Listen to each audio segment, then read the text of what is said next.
ಇವತ್ತು ಮೊದಲನೇ ಬಾರಿಗೆ ಹಾಜರಾಗಿದ್ರಿ, ಏನಂತ ಹೇಳಿ ನೋಟಿಸ್ ಕೊಟ್ಟಿದ್ರು, ಯಾವ ಪ್ರಕರಣಕ್ಕೆ ನೋಟಿಸ್ ಕೊಟ್ಟಿದ್ರು, ಏನು ವಿಚಾರಣೆ ಆಯಿತು? ಒಂದು ನನ್ನ ಮೇಲೆ ಸುವರ್ಣಸೌಧದ ಪಶ್ಚಿಮ ದ್ವಾರದಲ್ಲಿ ಮತ್ತು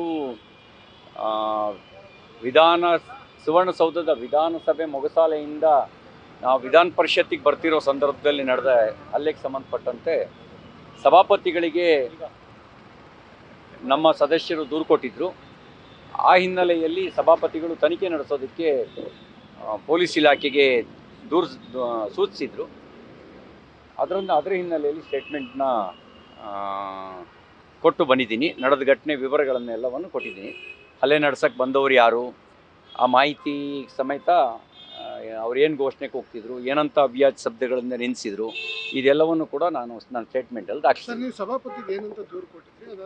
ಸಭಾಪತಿಗೆ ನಡೆದ ವಾಸ್ತವಿಕ ಘಟನೆ ಅಂದರೆ 3 ಗಂಟೆ ಸುಮಾರಿಗೆ ನಾವು ಸುವರ್ಣಸೌಧಕ್ಕೆ ಊಟ ಮುಗಿಸ್ಕೊಂಡು ಬರ್ತಿರೋ ಸಂದರ್ಭದಲ್ಲಿ ಸುವರ್ಣಸೌಧದ ಪಶ್ಚಿಮ ದ್ವಾರದ ಪೋರ್ಟಿಕೋ ಬಳಿ ಮೊದಲನೇ ಬಾರಿಗೆ ನನ್ನ ಮೇಲೆ ಹಲ್ಲೆ ನಡೆಸಿದರು. ಮತ್ತು 4:15ಗೆ ಸುವರ್ಣಸೌಧದ ಒಳಗೆ ವಿಧಾನಸಭೆ ಹೋಗಿ ಅಲ್ಲಿ ವಿಧಾನಸಭೆ ಮೊಗಸಾಲೆಯಲ್ಲಿ ಆರ್ ಅಶೋಕ್ ಅವ್ರ ಜೊತೆ ಮಾತಾಡ್ಕೊಂಡು ವಿಧಾನ ಪರಿಷತ್ತಿಗೆ ವಾಪಸ್ ಬರ್ತಿರೋ ಸಂದರ್ಭದಲ್ಲಿ, ಪರಿಷತ್ ಸಭಾಂಗಣಕ್ಕೆ ವಾಪಸ್ ಬರ್ತಿರೋ ಸಂದರ್ಭದಲ್ಲಿ 2ನೇ ಬಾರಿ ಹಲ್ಲೆ ನಡೆಸಿದರು.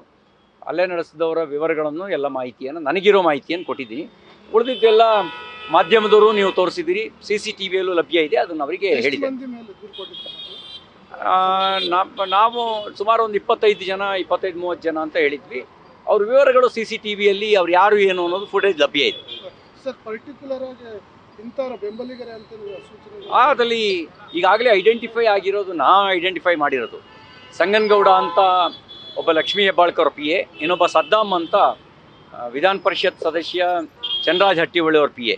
ಇವರಿಬ್ಬರು ಬಗ್ಗೆ ನನಗಿದ್ದ ಮಾಹಿತಿಯನ್ನು ಕೊಟ್ಟಿದ್ದೇನೆ. ಇನ್ನು CCTV ನೋಡಿದ್ರೆ ಗುರುತಿಸಬಲ್ಲೆ ಅಂತಲೂ ನಾನು ಹೇಳಿದ್ದೀನಿ. ಅದೇನು ಹೇಳಿಲ್ಲ. ಯಾವಾಗ ಬರುತ್ತೆ ಕೇಳಿದ್ರೆ ತನಿಖೆಗೆ ಸಹಕರಿಸ್ತೀನಿ ಅಂತ ಹೇಳಿದ್ದೇನೆ. ಯಾವಾಗ ಕರೆದ್ರೂ ಹೋಗ್ತೇನೆ. ಸರ್, ಇದು ಯಾವ ರೀತಿಯಾದಂಥ ಒಂದು ಕೇಸು, ಅದೇ ರೀತಿಯಾಗಿ ಲಕ್ಷ್ಮೀ ಹೆಬ್ಬಾಳ್ಕರ್ ಅವ್ರ ಕಡೆಯಿಂದ ಕೊಟ್ಟಿರೋಂಥದ್ದು ಇನ್ನೊಂದು ಕೇಸ್ ಇದೆ, ಅದನ್ನು ಸಹಿತ ಇದೇ CIDಗೆ ತನಿಖೆ ಮಾಡಲಿಕ್ಕೆ ಕೊಟ್ಟಿದ್ದಾರೆ. ಅದರ ಒಂದು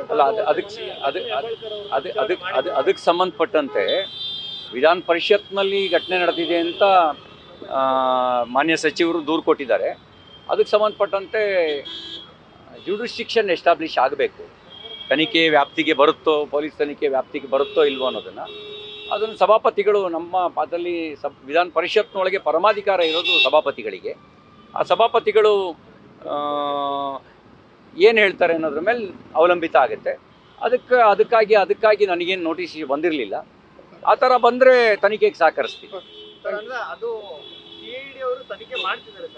ನೋಡಿ, ನಾನೊಂದು ದೂರನ್ನ ಈಗಾಗಲೇ ಸಲ್ಲಿಸಿದ್ದೀನಿ. ಅದು ದೂರಿಗೆ ಸಂಬಂಧಪಟ್ಟಂತೆ ಇನ್ನು FIR ರಿಜಿಸ್ಟರ್ ಆಗಿಲ್ಲ. ನನ್ನ ಮೇಲೆ ಹಲ್ಲೆ ನಡೆದಂಥ ಸಂಬಂಧಪಟ್ಟಂತೆ ದೂರನ್ನ ಈಗಾಗಲೇ ನಾನು ಸಲ್ಲಿಸಿದ್ದೀನಿ. ಇದಿಷ್ಟು ದಿನ ಆದರೂ ಘಟನೆ ನಡೆದದ್ದು 19ನೇ ತಾರೀಕು, ಇವತ್ತು 9ನೇ ತಾರೀಕು, ಹತ್ತತ್ರ 20 ದಿನ ಕಳೀತು. 20 ದಿನ ಕಳೆದರೂ ಕೂಡ ಇನ್ನೂ FIR ರಿಜಿಸ್ಟರ್ ಆಗಿಲ್ಲ. ಅದಕ್ಕೆ ಸಂಬಂಧಪಟ್ಟಂತೆಯೂ ಕೂಡ ಅವರಿಗೆ ಇನ್ನೂ FIR ರಿಜಿಸ್ಟರ್ ಆಗದೇ ಇರೋದ್ರಿಂದ ಇವರು CID ಅವರು ಹೇಳಿದರು FIR ರಿಜಿಸ್ಟರ್ ಮಾಡಿ ವರ್ಗಾವಣೆ ಮಾಡಿದ್ರೆ ಮಾತ್ರ ನಾವು ತನಿಖೆ ನಡೆಸಲಿಕ್ಕೆ ಬರುತ್ತೆ ಅಂತೇಳಿ. ಹೌದು, ನಾನು ಕಂಪ್ಲೇಂಟ್ ಕೊಟ್ಟಿರೋದು ಖಾನಾಪುರದಲ್ಲಿ. ಅಂದರೆ ನಿಮ್ಮ ಪ್ರಕಾರ 3 ದೂರುಗಳು ಸಲ್ಲಿಕೆ, ಒಂದು ನೀವು ಕೊಟ್ಟಂಥ ಕಂಪ್ಲೇಂಟ್, ಇನ್ನೊಂದು ಲಕ್ಷ್ಮೀ ಹೆಬ್ಬಾಳ್ಕರ್ ಅವರು ಕೊಟ್ಟಂಥ ಕಂಪ್ಲೇಂಟ್, ಇನ್ನೊಂದು ಈಗ ನಿಮ್ಮ ವಿಧಾನ ಪರಿಷತ್ತಿನ ಸದಸ್ಯರುಗಳು ಕೊಟ್ಟಿರುವಂಥದ್ದು. ಇನ್ನು FIR ಆಗಿದೆ. ಖಾನಾಪುರದಲ್ಲಿ ಕೊಟ್ಟಿರುವಂಥ ವಿಚಾರ ನಿಮ್ಮ ಮೇಲೆ ಹಲ್ಲೆಗೆ ಯತ್ನ ಮಾಡಿರುವಂಥದ್ದು ಅಥವಾ ಪೊಲೀಸರು ಸುತ್ತರಿಸಿ? ನಾನು ಎಲ್ಲಿ ಸಮಗ್ರವಾಗಿ ಕೊಟ್ಟಿದ್ದೀನಿ. ಪೊಲೀಸರು ಸುತ್ತರಿಸಿ ಸಂಬಂಧಪಟ್ಟಂತೆ ಮಾನ್ಯ ಮುಖ್ಯಮಂತ್ರಿಗಳಿಗೆ, ಮಾನ್ಯ ರಾಜ್ಯಪಾಲರಿಗೆ, DGP IG ಅವರಿಗೆ ಅದಕ್ಕೆ ಸಂಬಂಧಪಟ್ಟಂಥ ಮಾಹಿತಿಯನ್ನು ಕೊಟ್ಟಿದ್ದೇನೆ. ನ್ಯೂಸ್ ಫಸ್ಟ್, ನಿರ್ಭೀತಿಯಿಂದ ನಿಮ್ಮ ಪರವಾಗಿ.